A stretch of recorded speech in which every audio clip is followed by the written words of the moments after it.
Let us reason together, my friend, for there is a silent force that has ruined more dreams, dismantled more empires, and shattered more potential than failure ever could. It is not poverty, it is not ignorance.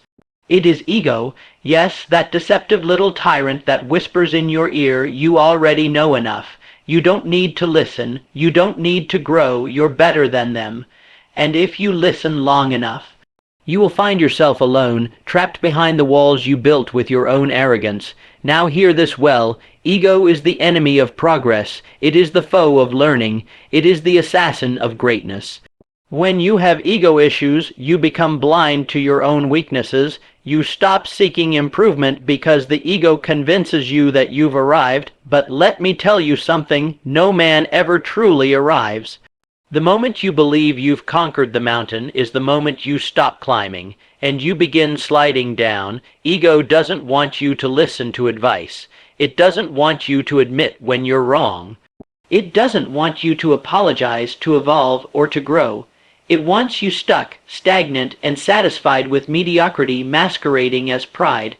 Look around at the most powerful men and women in history. Those who truly rose to greatness were not led by ego. They were led by purpose. They knew when to speak, but more importantly, they knew when to be silent. They could stand tall, yet bow to truth. They could command a room, yet remain teachable. If you have ego issues, you must understand one brutal truth. Your ego is lying to you. It is telling you that humility is weakness, when in fact, humility is strength refined by wisdom. It is telling you that vulnerability is defeat, when in fact vulnerability is the foundation of genuine power. The man who cannot take correction is a man destined to repeat his mistakes. The man who cannot celebrate another's success is a man who will forever resent his own failures. The man who cannot admit he is wrong will never find what is right. You want success, you want real, lasting, fulfilling success. Then strip away the mask of ego, stand naked before truth, and say to yourself, I do not know everything, I can be better, I must be better. There is no shame in growth. There is no weakness in humility. Only the strong can admit their ego is in the way, and only the wise will do something about it. Burn this into your mind. Pride builds walls, humility builds bridges. And if you ever wish to cross from where you are to where you were meant to be, you must tear down the walls, you must silence the voice that says you're too good to change, too smart to listen, too important to be corrected. That voice is not your ally, it is your downfall in disguise. So I leave you with this. Let your ambition be mighty, let your faith be unshakable, let your purpose be clear, but let your ego be small. For the world does not need another proud man, it needs a man of strength, of humility, and of truth, and that, my friend, can be you, if you will only choose it. True strength is never loud, it does not need to announce itself with a raised voice, a clenched fist, or an air of superiority. Real strength is quiet, composed, and rooted deeply in humility, and yet, too many men confuse arrogance with confidence, noise with power, and ego with leadership. You must understand this distinction clearly. Humility is not weakness. It is, in fact, the foundation of all greatness. The man who is truly powerful has no need to boast. He does not need to pretend, for he is secure in who he is, and more importantly, who he is becoming. The world has always been divided between two types of individuals, those who chase validation and those who pursue mastery. The former shouts for attention, while the latter works in silence.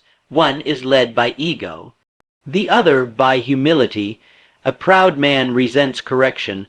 A humble man welcomes it.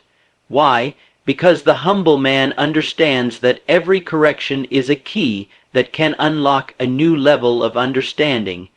He does not take it as an insult. He sees it as a gift, because he is not trying to protect a fragile image. He is trying to build an unshakable character. Let it be known, only a humble man can grow. The arrogant man is too busy pretending he knows everything. He is concerned with appearances. He is trapped in a false identity, afraid that if he admits he is wrong, the world will see him as small. But the world already sees him for what he is, a man full of noise, but empty of substance. The humble man, on the other hand, does not fear being wrong. He fears remaining wrong. That is the difference. He seeks truth over comfort, growth over pride, and because of this, he becomes unstoppable. He moves with quiet power because he is not chained by the need to be right. He is driven by the desire to be better. Consider the greatest minds of any age. The true giants of thought and action were not those who claimed to have all the answers, but those who never stopped asking questions. They were students of life, always learning, always adjusting, always willing to say, "Teach me." There is no shame in not knowing. The only shame is in pretending that you do. Let the fool say, "I have nothing to learn." Let the wise man say, "There is always more." Humility is strength because it allows you to stand in the truth, even when that truth is uncomfortable. It allows you to receive wisdom, even when that wisdom comes in the form of failure. It allows you to bend so that you never have to break. The proud man falls the hardest, for he stands on a pedestal he built for himself, and the higher he builds it, the more fragile it becomes. But the humble man stands on solid ground. He has nothing to prove and therefore nothing to protect. His strength is not borrowed from applause. It is earned through discipline and grounded in principle. Let no man think that humility is passive. On the contrary, it is the most active discipline a man can practice. It is a daily surrender of ego, a daily decision to listen, a daily choice to check pride at the door and walk instead with wisdom. So ask yourself, do you want to impress or do you want to improve? The man who lives to impress others will always be a slave to their opinions.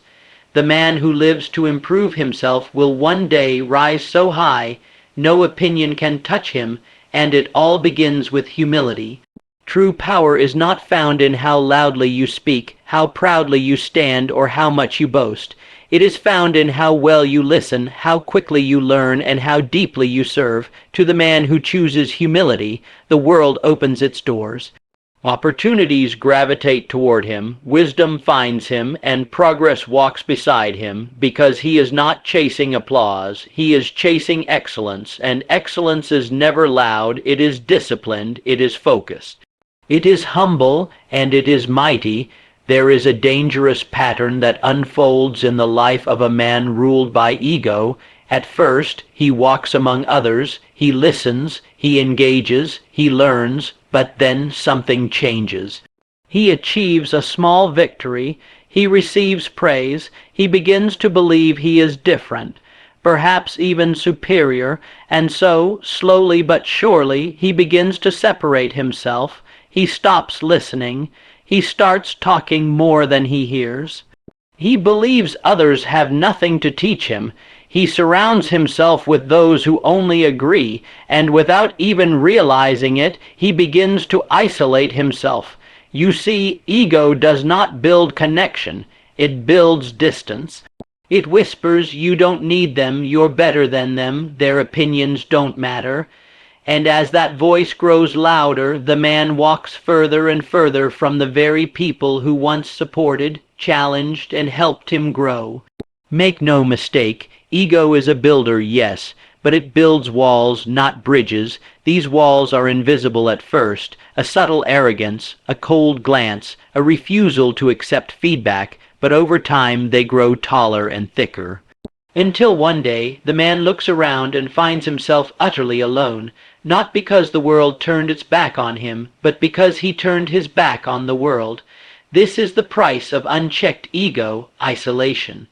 The man who cannot work with others will soon find no one willing to work with him. The man who cannot be corrected will be quietly avoided. The man who seeks only to dominate conversations will find himself surrounded by silence. The world does not reject the proud with thunder, it simply withdraws, quietly, swiftly, completely. You may win arguments, but you will lose respect. You may gain followers, but you will lose loyalty. You may be feared, but you will not be loved, nor trusted, nor genuinely admired. Ego convinces you that isolation is power, that standing alone is a sign of strength. But let me tell you, there is no strength in a lonely throne. What good is a crown if no one dares speak the truth to you? What good is a title if no one believes in the man who holds it? The greatest leaders, thinkers, and builders of all time understood one powerful truth: you cannot rise alone. You need wise counsel, you need honest feedback, you need voices that will challenge you, sharpen you, and at times even oppose you. The man who surrounds himself only with those who agree with him is not a leader. He is a prisoner of his own pride. He has built a kingdom where truth is silenced and flattery reigns, and in that kingdom progress dies. Do not be fooled by the illusion of control. Ego will isolate you, then rob you of everything real: connection, trust, growth, love. It will convince you that being untouchable is the goal. But the man who becomes untouchable also becomes unreachable, and what cannot be reached cannot be helped. Humility invites connection. Ego destroys it. One opens doors, the other slams them shut. So if you find yourself constantly misunderstood, if you feel people are pulling away, if your relationships are strained and your circle is shrinking, ask yourself, is it really them, or is it the fortress I've built around myself? A man ruled by ego defends his pride at all costs. A man ruled by purpose defends his principles and welcomes the input of others to strengthen them.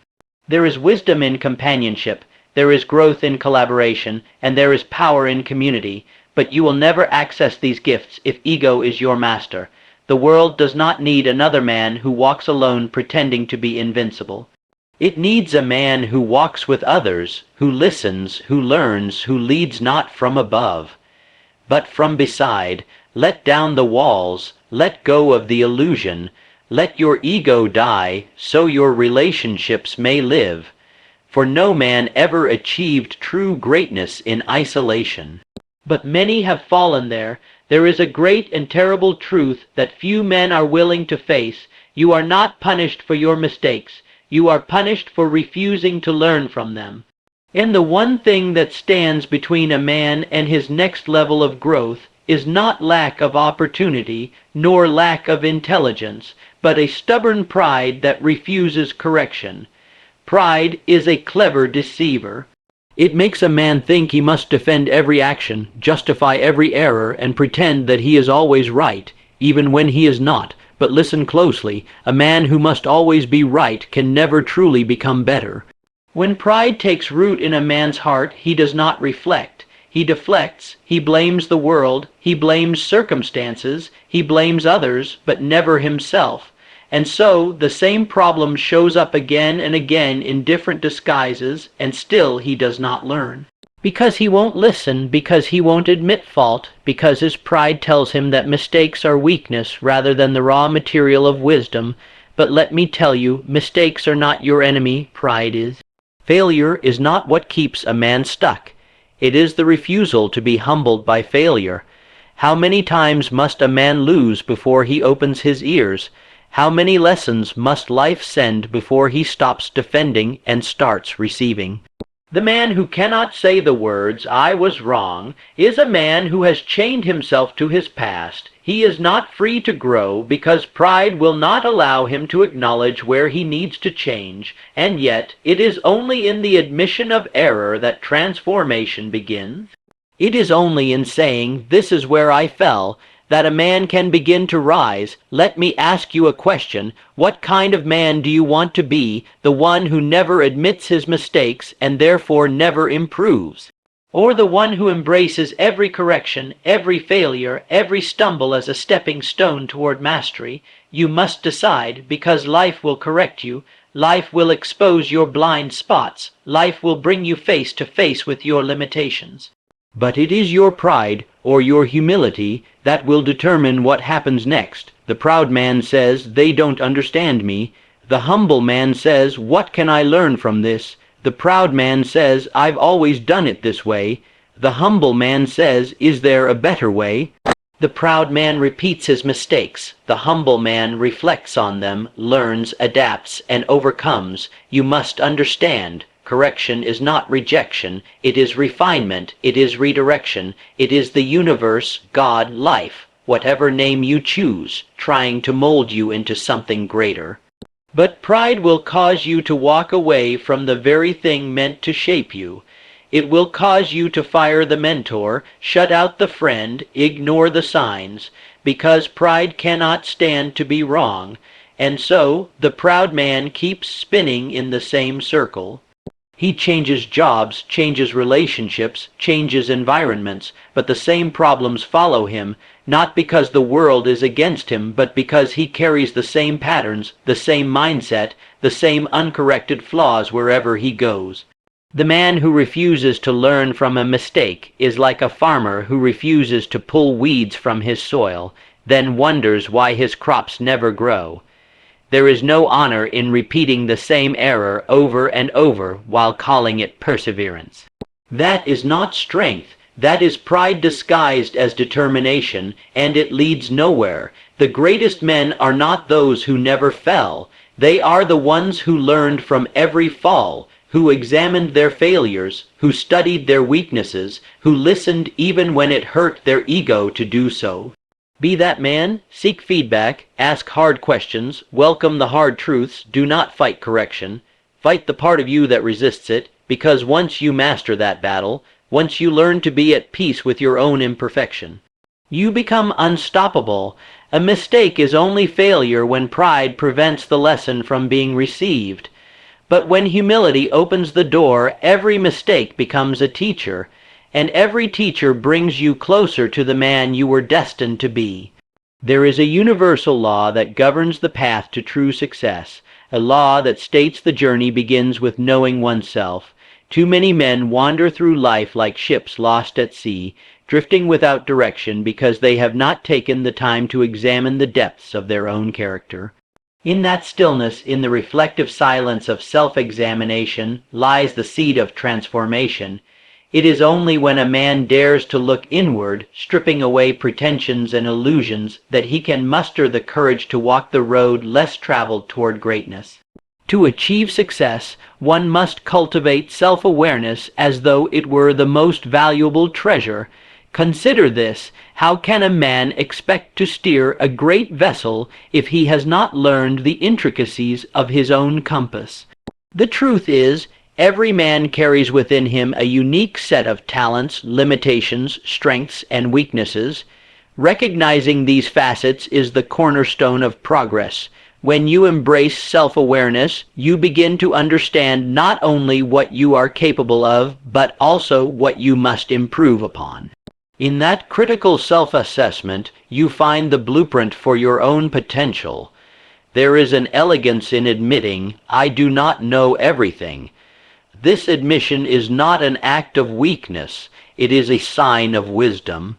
A man who is aware of his ignorance invites opportunity to learn, to grow, to surround himself with voices that challenge and refine him. In this state of humility, self-improvement is not a sacrifice but a joy, a continual unfolding of new layers of possibility. It is a call to constant reinvention and discipline, without which success remains a distant mirage.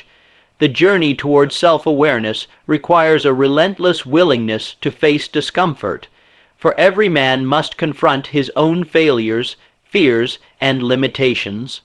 It is in the crucible of self-doubt that the clarifying light of self-knowledge is kindled. Like a sculptor chiseling away at a block of marble, a man must remove the extraneous layers, pride, fear, and complacency, to reveal the inner form of his true self. And in doing so, he discovers the reserves of strength that were always waiting to be tapped. Remember this: success is not a mere accumulation of external triumphs or the accolades of others. It is an internal state, a harmonious balance between what you envision and who you truly are. Self-awareness gives you the ability to harness your inner resources, aligning them with your highest purpose. The man who understands himself is not swept away by the currents of emotion or circumstance. He stands firm, anchored in the knowledge of his own mind, heart, and spirit. The process of self-discovery is not a one-time event. It is a lifelong commitment to honest reflection. Every setback, every triumph, every experience offers a lesson about the self. When you repeatedly ask yourself, "Who am I, and who do I wish to be?" you begin to plot a course toward consistent improvement. This understanding is the fertile soil in which the seeds of ambition are planted, nurtured by the water of introspection and the light of self-trust. There is a saying that the unexamined life is not worth living, and while that might sound severe, it is a truth worth embracing. For without self-awareness, even the greatest opportunities will pass by unnoticed. The man who fails to listen to his inner voice becomes a mere echo of others' dreams, unable to hear the call of his own destiny. But when you cultivate the habit of introspection, you tune your senses to the subtle hints and signals that guide you on your journey. By facing the truths hidden within your mind, you gain the power to control your destiny. Self-awareness is your roadmap. It directs your energies to what truly matters, and it reminds you that every decision, every interaction, every thought forms the mosaic of your reality. It is the compass by which you measure progress, ensuring that every step forward is not lost in the noise of conformity, but built upon a solid foundation of personal truth. As you embark on this path, you must commit yourself to continuous learning, unafraid to confront both success and failure with an open heart. Do not let transient emotions or the opinions of others cloud your inner vision. Instead, seek out time for quiet reflection, engage in honest dialogue with yourself, accept feedback however uncomfortable it may be, for it is the mirror that reflects your true self. In the end, success is not handed to you. It is earned through the relentless pursuit of self-understanding. The man who dares to look within and align his actions with his core values will not only achieve external triumphs, but will also discover the profound satisfaction of knowing himself fully, and it is in this self-aware state that greatness is ultimately realized.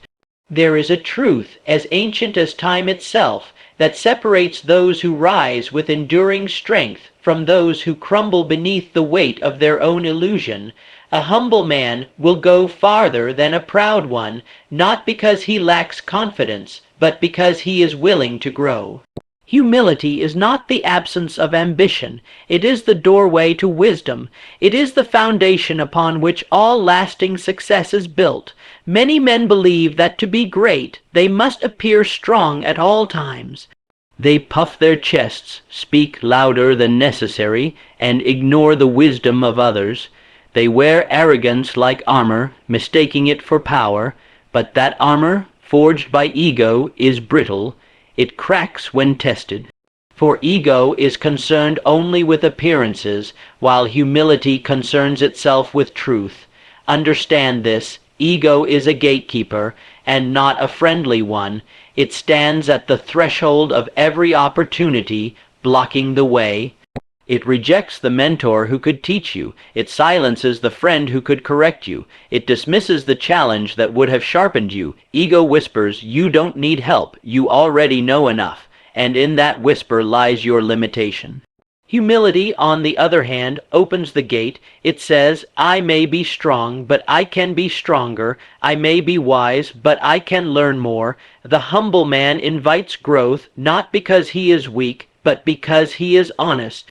He is secure enough to admit what he does not yet know, and bold enough to seek it out. Opportunities are drawn to the humble the way light is drawn to clarity. A man who walks with humility will always attract mentors, allies, and companions willing to support his mission. Why? Because humility invites trust. It radiates a quiet confidence that says, "I do not have all the answers, but I am willing to learn, to listen, to improve." Contrast that with the man ruled by ego. He may gain attention, even admiration, for a time, but those around him will grow weary. Why? Because ego does not collaborate, it dominates. Ego does not ask, it commands. Ego does not grow, it stagnates. And eventually, people stop offering support, they stop correcting, they stop showing up, not out of resentment, but out of resignation. Let us be clear, humility is not self-deprecation. It is not walking with your head low or doubting your worth. No, humility is strength under control. It is confidence wrapped in curiosity. It is knowing your value while remaining open to being better. A humble man knows that every person he meets carries a lesson. He does not care whether that lesson comes from a janitor or a CEO, a child or a scholar. His ears are tuned to truth, and his pride does not filter the source. That is why he grows so quickly, because he receives wisdom from everywhere. And that wisdom multiplies. It attracts more opportunity, more relationships, more doors swinging wide open, because people sense the difference. You do not need to be the loudest in the room when your presence speaks of authenticity. You do not need to prove yourself at every turn when your character already does the talking. In your own life, think of the doors that have remained shut. Think of the conversations you avoided, the feedback you rejected. The people you distanced yourself from because they challenged your views. Were those doors locked by someone else? Or were they closed by your ego? Now imagine those same doors swinging open, not because you begged, not because you pretended, but because you humbled yourself enough to grow. Because you allowed the truth to enter and do its work. That is the reward of humility. Humility leads to mastery, not just over a skill or profession, but over the self, and that mastery cannot be taken away because it is rooted in truth. While ego builds castles in the air, humility builds foundations in the earth. So if you desire to rise, to build, to influence, to endure, then begin by lowering yourself enough to receive what life is offering. Humble yourself not to diminish your value, but to multiply your potential, because the man who kneels before truth will stand taller than the man who bows only to his own reflection. When you choose humility, you choose progress. When you reject ego, you welcome growth, and when you walk through doors opened by humility, you enter rooms that pride would have kept forever locked. Let that be the kind of man you become. One whose strength lies not in pretending to know everything, but in the unwavering willingness to learn anything. There is a silent saboteur that operates within the minds of men, a subtle, whispering force that tells you you already know enough, or you're better than them. This voice, seductive and self-assured, is not your ally. It is your adversary, it is ego, and it stands like an iron wall between where you are and where you were meant to be. Understand this first. Growth demands honesty. Progress demands humility, but ego demands illusion, and the man who bows to ego chooses the illusion of mastery over the pursuit of true greatness. Ego convinces you that you've arrived before the race has even begun. It tells you that learning is beneath you, that correction is insult, that criticism is an attack. And once you start believing these lies, your mind closes like a rusted lock, unwilling to open to new ideas, new truths, or new levels of achievement. The greatest enemy to your next breakthrough is not outside of you, it is within you. It is the part of you that refuses to admit what must be changed. It's the voice that scoffs at mentors, dismisses feedback, and is too proud to ask questions. And here is the truth. You cannot grow beyond the point where your ego refuses to be taught. Every man is given a choice to build upon his foundation or to protect it. One path leads to expansion, the other to stagnation. Ego will always choose protection. It will shield your fragile sense of superiority while slowly suffocating your potential. You see, growth is not glamorous. It is uncomfortable. It demands that you admit your flaws, confront your fears, and dismantle false beliefs that once gave you security. But ego hates discomfort. Ego demands applause while doing nothing worth clapping for. And so, The man who listens to ego remains the same year after year, boasting of greatness while repeating the same thoughts, the same habits, and the same mistakes. True growth begins the moment you silence the ego long enough to listen, not to the praise of others, but to the call of truth. That truth may sting, it may challenge, but it will free you. And when you allow yourself to be corrected, not defeated, but corrected, you begin to rise above the mental prison that ego built around you. Think of a tree that stops growing because it believes it's already tall enough. In time, other trees overtake it. They push through storms, stretch toward the sun, and keep growing, not because they are better, but because they were willing to keep reaching, willing to stay open. Ego says you've done enough. Growth says there's more in you. Ego says protect your image. Growth says build your substance. And every day you decide which voice to obey. You must understand, too, that ego cannot coexist with true leadership. Because leadership requires teachability, it requires flexibility, it requires the courage to be wrong and the willingness to change. A man ruled by ego cannot lead others. He can only control them. He cannot inspire. He can only intimidate. And the world will not follow a man who cannot evolve. So what must be done? You must wage war on your own pride. You must become a student again. You must unlearn the false certainties and open your mind to new possibilities. This is not weakness, it is power. The strongest man is not the one who believes he knows everything. It is the man who is willing to challenge everything he thinks he knows in order to reach a higher truth. Ask yourself this: what has ego cost you? What relationships, opportunities, lessons have slipped through your fingers because you were too proud to admit you didn't have all the answers? Now ask, what could you gain if you humbled yourself enough to grow? When you let go of ego, the world opens to you, people begin to help you, ideas begin to flow, the right mentors appear, the right habits take root, and progress, slow but sure, begins to lift you above the limitations you once called identity. Ego is the enemy of excellence. It trades growth for comfort, but you were not made for comfort. You were made for greatness. So tear down the wall, let go of the illusion, open your mind, and take the next step. The man who destroys his ego unlocks his potential. The man who clings to it remains a prisoner of his own making.